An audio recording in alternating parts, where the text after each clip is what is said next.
Hello दोस्तों, welcome to sleepy classes. तो आज के प्रीमिक्स में 5 क्वेश्चंस रहेंगे इकोनॉमी के, जो कि आज हम यहाँ पर डिस्कस करेंगे। तो शुरुआत करते हैं, बट उससे पहले एक छोटी सी पीस ऑफ इन्फॉर्मेशन की स्लीपी क्लासेस ने यहाँ पर डिसाइड किया है after a number of request कि अब जो कंटेंट डिलीवरी है उसे ऑफलाइन मीडियम के माध्यम से भी यहाँ पर किया जाए, जिसकी सभी क्लासेस मोहाली में कंडक्ट की जाएंगी। डिटेल्स आपके सामने यहाँ पर अवेलेबल है। आप रजिस्ट्रेशन करना चाहते हैं तो डेफिनेटली उसके भी आपको यहाँ पर डिस्क्रिप्शन में लिंक्स मिल जाएंगे। यदि आपकी कोई भी क्वेरीज रहे इस पर्टिकुलर कोर्स से रिलेटेड तो डेफिनेटली आप हमारे हेल्पलाइन नंबर पर रीच कर सकते हैं। हम आपकी क्वेरीज को रिजॉल्व करने की पूरी कोशिश करेंगे। फिर वहीं जो 2023 के लिए प्रिपेयर कर रहे हैं, अब यूपीएससी में करंट अफेयर्स की कितनी महत्वाकांक्षा है अब आपको ये तो पता ही है। अब उसी के आधार पर हमारे द्वारा भी यहाँ पर एक कोर्स तैयार किया गया है जिसमें डेली बेसिस पर लेक्चर्स अपलोड किए जाते हैं। Subject wise weekly current affairs वहां पर कवर किए जाते हैं।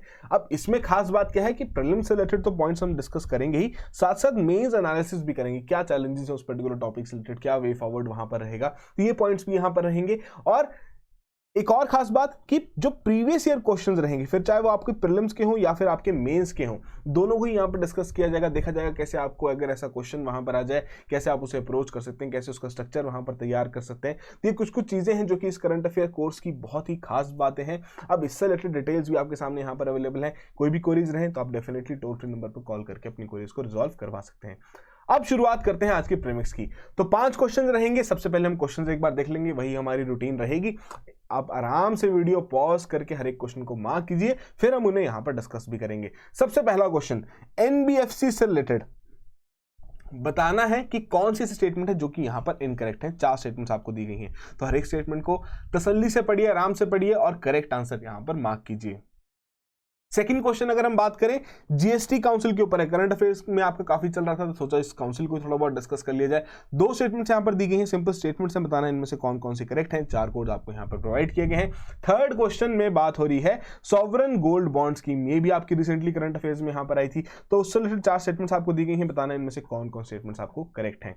फिर हम बात करते हैं फोर्थ क्वेश्चन के बारे में, payments vision 2025 document recently news में सुना गया है, किसके द्वारा रिलीज किया गया है। 4 ऑप्शन दी गई हैं, करेक्टली मार्क कीजिए। Straight forward fact based question आपसे यहां पर पूछा गया है। फिफ्थ जो क्वेश्चन है उसमें लिक्विडिटी एडजस्टमेंट फैसिलिटी, अब इसके बारे में बात हो रही है। 2 स्टेटमेंट्स आपको यहां पर दी गई हैं, आपको बताना है इनमें से कौन कौन सी स्टेटमेंट्स आपकी करेक्ट हैं, और ये 4 कोड्स आपको यहां पर मेंशन किए गए हैं। तो हर एक क्वेश्चन को तसल्ली से देखिए, आराम से वीडियो पॉज करके मार्क कीजिए, फिर इन क्वेश्चंस को यहां पर डिस्कशन किया जाएगा। अब शुरुआत करते हैं डिस्कशन की। तो सबसे पहला क्वेश्चन देखते हैं। बात हो रही थी एनबीएफसीज के बारे में, ठीक है, नॉन बैंकिंग फाइनेंशियल कंपनीज जो आपकी रहती है उनसे रिलेटेड 4 स्टेटमेंट्स आपको दी गई थी। बताना था इनमें से कौन सी एक ऐसी स्टेटमेंट है जो कि यहां पर इनकरेक्ट है। अब अगर पहली स्टेटमेंट अगर आप देखें, यहां पे फैक्ट बेस्ड स्टेटमेंट आपको यहां पर दे दी गई है कि कंपनीज एक्ट 1956 के आधार पर इनकी रजिस्ट्रेशन होती है।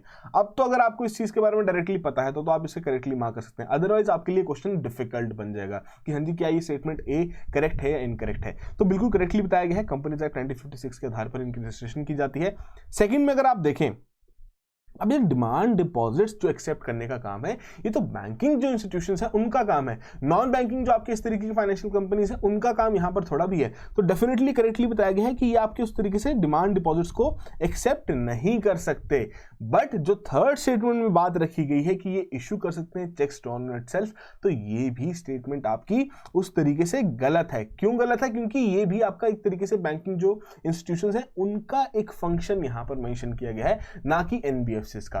और वहीं बात करें फोर्थ स्टेटमेंट के बारे में, तो जो उनका एसेट साइज 500 करोड़ से ज्यादा रहता है as per the last audited balance sheet, उन्हें यहां पर कंसीडर किया जाता है एज सिस्टमेटिकली इंपॉर्टेंट एनबीएफसीज। तो यहां जो आपकी करेक्ट आंसर क्या बनेगी, जो सी स्टेटमेंट है कि जी हां ये स्टेटमेंट आपकी इनकरेक्ट है, ये इस तरीके से चेक्स वहां पर इशू नहीं कर सकते। ठीक है जी, तो यही बेसिक सी बातें हैं, थोड़ा बहुत डिस्कशन कर लेते हैं। Non banking financial company company रहती है जो कि कंपनीज एक्ट 1956 के आधार पर वहां पर रजिस्टर की जाती है, जिनका काम वहां पर क्या रहता है कि लोन्स देना, एडवांसेस वहां पर देना, या इस तरीके की जो शेयर्स हैं, स्टॉक्स हैं, आपकी कोई भी बॉन्ड या सिक्योरिटीज हैं जो कि सरकार द्वारा या किसी लोकल अथॉरिटी द्वारा या आपकी जो मार्केटेबल सिक्योरिटीज हैं उन्हें भी यहां पर एक्वायर करती हैं।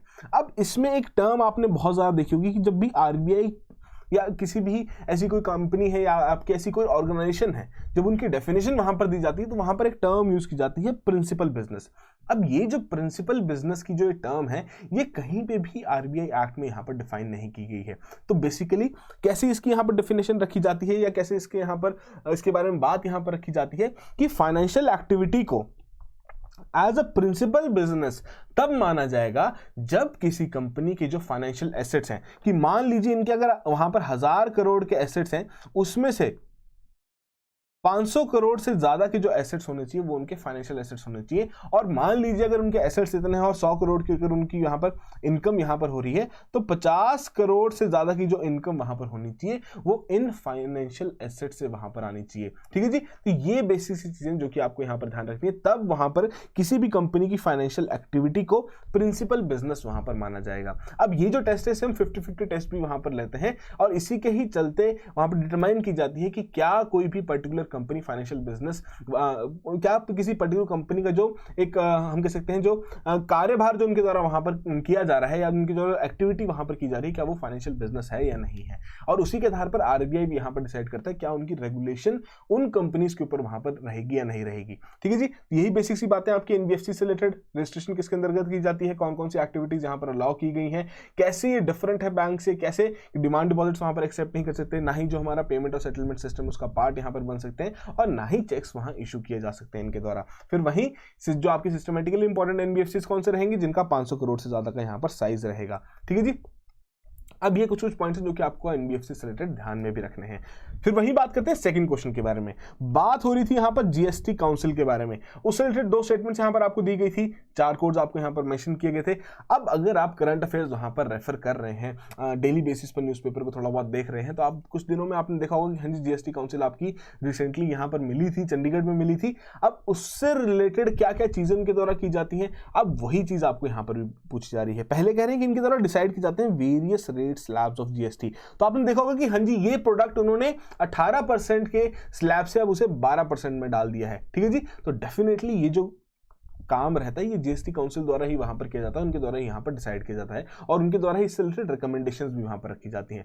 अब क्या ये रिकमेंडेशंस बाइंडिंग है या नहीं है, ये अब आपके लिए थोड़ा करंट अफेयर ओरिएंटेड भी आपकी ये स्टेटमेंट है कि कुछ महीने पहले की बात है, सुप्रीम कोर्ट ने कहा कि जो रिकमेंडेशंस इनके द्वारा यहां पर रखी जा रही है, इस काउंसिल द्वारा जो वहां पर रखी जा रही है, ये आपकी नॉन बाइंडिंग नेचर की है, ये बाइंडिंग नेचर की नहीं है। ठीक है जी, और उसी के आधार पर जो आपकी सेकंड स्टेटमेंट है ये यहां पर इनकरेक्ट है। तो पहली स्टेटमेंट करेक्ट हुई और उसी के आधार पर हमारी ए ऑप्शन यहां करेक्ट ऑप्शन हुई। तो वही जो आपके जीएसटी जो पूरा टैक्स रिजीम है, अब डेफिनेटली इतने सारे टैक्सेस पहले यहां पर इंपोज किए जाते थे, तो एक तरीके का स्ट्रक्चर्ड और एक यूनिफाइड यहां पर टैक्सेशन रिजीम लाया गया जीएसटी टैक्सेशन रिजीम के माध्यम से, जिसे हमारे कॉन्स्टिट्यूशनल 122nd अमेंडमेंट बिल के आधार पर पास किया गया था दोनों हाउसेज में 2016 में। ठीक है जी, मोर देन 15 स्टेट्स जो आपके यहाँ पर हमने रेटिफाई किया, और आपकी स्टेट असेंबलीज में इसे रेटिफाई किया गया, जिसके बाद प्रेसिडेंट ने इसे अपना यहाँ पर असेंट दिया कि हाँ जी इसे अब एक्ट यहाँ पर बना दी जाए। अब उसी के आधार पर जो आपकी जीएसटी काउंसिल है, एक ज्वाइंट फोरम है जिसमें केंद्रीय सरकार के भी रिप्रेजेंटेटिव रहेंगे, राज्य सरकारों के भी वहां पर रिप्रेजेंटेटिव रहेंगे। अब इसकी स्थापना की गई प्रेसिडेंट द्वारा as per the article 279A part 1 of the amended constitution, और जो मेंबर्स हैं उसमें आपके यूनियन फाइनेंस मिनिस्टर रहेंगे जो कि चेयरपर्सन है, यूनियन मिनिस्टर ऑफ स्टेट हैं जो कि आपके फाइनेंस से बिलोंग करेंगे सेंटर से, तो ये आपके कुछ मेंबर्स रहेंगे जो कि आपके यूनियन गवर्नमेंट से यहाँ पर आएंगे। साथ के साथ हर एक स्टेट भी वहां पर नॉमिनेट करेगी एक मिनिस्टर इंचार्ज ऑफ फाइनेंस, या फिर जो टैक्सेशन के यहाँ पर रहेंगे, या किसी भी और मिनिस्टर को भी यहाँ पर एज अ मेंबर उनके द्वारा नॉमिनेट किया जा सकता है। ठीक है जी, अब काउंसिल के आधार पर जो अकॉर्डिंग टू आर्टिकल 279 की बात अगर हम वहां पर करें, तो उनका काम क्या है, क्या किस चीज के लिए ये काउंसिल यहां पर बनाई गई, क्यों यहां पर सभी रिप्रेजेंटेटिव्स राज्य सरकारों के आ रहे हैं, यूनियन गवर्नमेंट से आपके फाइनेंस मिनिस्टर यहां पर आ रहे हैं, चेयरपर्सन का उन्होंने दामोदर यहां पर संभाला है, ताकि रिकमेंडेशंस उनके द्वारा वहां पर रखी जा सके to the union and states on important issues related to GST like goods and services that may subjected और एग्जेम्प्टेड फ्रॉम जीएसटी, या फिर जो आपके मॉडल जीएसटी लॉस है कि कौन कौन से प्रोडक्ट्स को कौन कौन से स्लैब में वहां पर डालना है, जो इनवर्टेड ड्यूटी स्ट्रक्चर का जो एक इशू यहां पर चल रहा है उसे कैसे यहां पर रिजॉल्व करना है। तो इन सभी चीजों के ऊपर यहां पर काम किया जाएगा, और साथ साथ वही जो हम कह रहे थे कि अलग अलग जो स्लैब रेट्स रहेंगे जीएसटी के, वो भी इनके द्वारा यहां पर डिसाइड किए जाएंगे।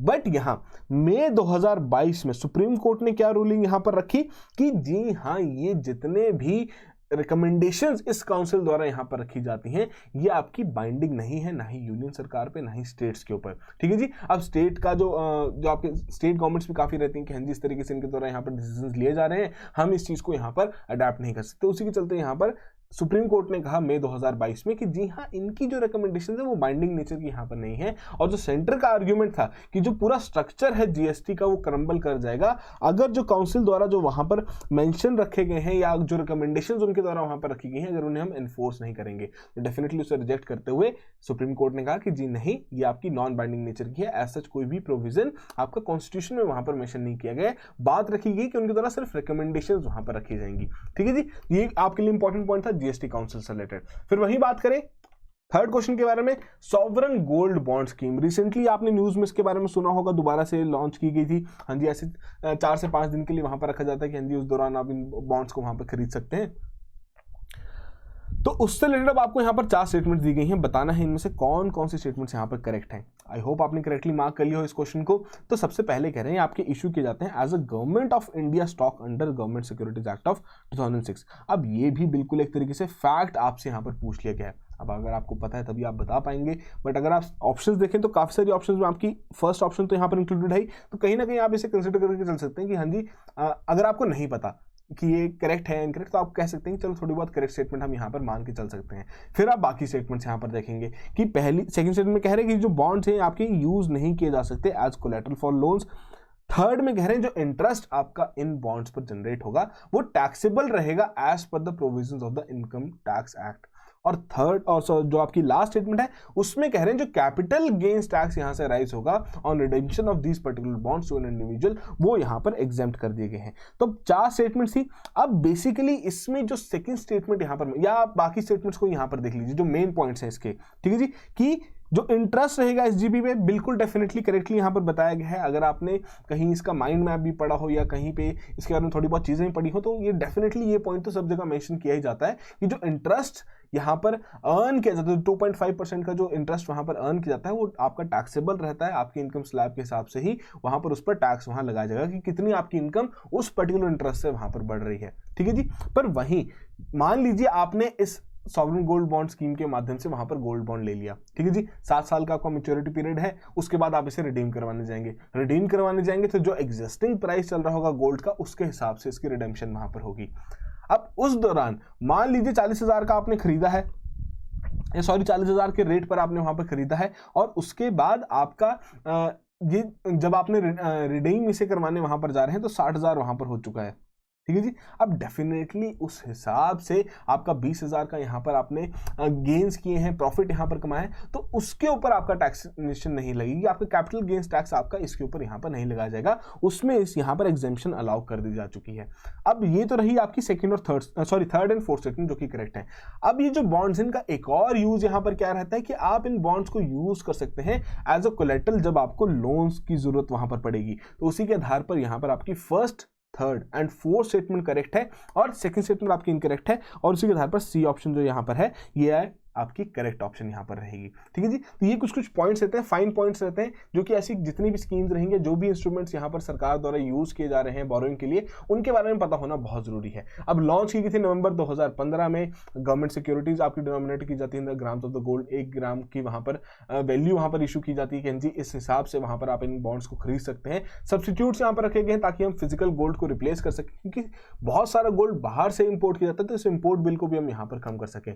अब जो भी यहाँ पर इन्वेस्टर्स रहेंगे जो कि इस बॉन्ड को यहां पर खरीदना चाहते हैं खरीद पाएंगे इशू प्राइस के हिसाब से कैश में, और ये आपकी मैच्योरिटी के दौरान यहां पर इसे रिडीम कर पाएंगे। तो मिनिमम साइज यहां पर आपका 1 ग्राम ऑफ गोल्ड का यहां पर रखा गया है, मैक्सिमम साइज भी कुछ यहां पर रेफर किए गए हैं, आप इन्हें पढ़ सकते हैं कि 4 किलोग्राम आपका एक इंडिविजुअल के लिए है, जो आपका हिंदू यूनाइटेड फैमिली रहेगी उसके लिए 4 किलोग्राम यहां पर रखा गया है, 20 किलोग्राम आपका ट्रस्ट के लिए रखा गया है, सिमिलर एंटिटीज के लिए पर फिस्कल ईयर, जो कि नोटिफाई किया जाएगा भारत सरकार द्वारा टाइम टू टाइम। ठीक है जी, तो मैक्सिमम लिमिट यहां पर रखी गई है। ज्वाइंट होल्डर भी यहां पर अलाउ किए गए हैं, ज्वाइंट होल्डिंग अगर यहां पर करनी है तो इन्वेस्टमेंट जो लिमिट रहेगी वो भी आपकी 4 किलोग्राम्स की रहेगी, which will be applied to the first applicant only.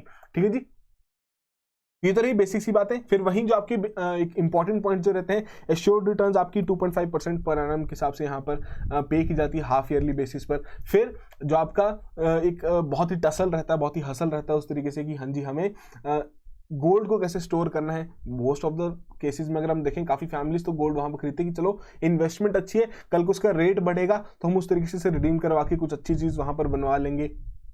या फर्दर उस पैसे को कहीं और ज़्यादा इन्वेस्ट कर लेंगे। ठीक है जी, तो जो फिजिकल गोल्ड को होल्ड करने की जो यहाँ पर वो रहती है कि हाँ जी कैसे उसे होल्ड करना है, स्टोर करके कैसे रखना है, काफ़ी सारे इश्यूज उससे रिलेटेड रहते हैं, तो वो एक इशू रहता है। लिक्विडिटी आपका इजीली आप इसे ट्रेड कर सकते हैं एक्सचेंजेस के ऊपर भी, कोई भी जीएसटी या फिर मेकिंग चार्जेस आपके नहीं लगाए जाएंगे जैसे कि आपके फिजिकल गोल्ड पे वहाँ पर लगाए जाते हैं। इसे कोलैटरल के तौर पर भी यूज किया जाता है लोन्स के लिए, और किसी भी प्रकार का कैपिटल गेन टैक्स यहाँ पर नहीं लगाया जाएगा जब आप इसे यहाँ पर रिडीम करवाएंगे। ठीक है जी, 7 साल का आपका इसमें रिडेम्पशन पीरियड रहता है, 5 साल का भी कुछ अलाउ कर देते हैं, आपका प्रीमेच्योर रिडेम्पशन भी वहाँ पर रखी गई है। तो ये बेसिक से पॉइंट्स हैं जो कि आपको इससे रिलेटेड ध्यान में रखने हैं।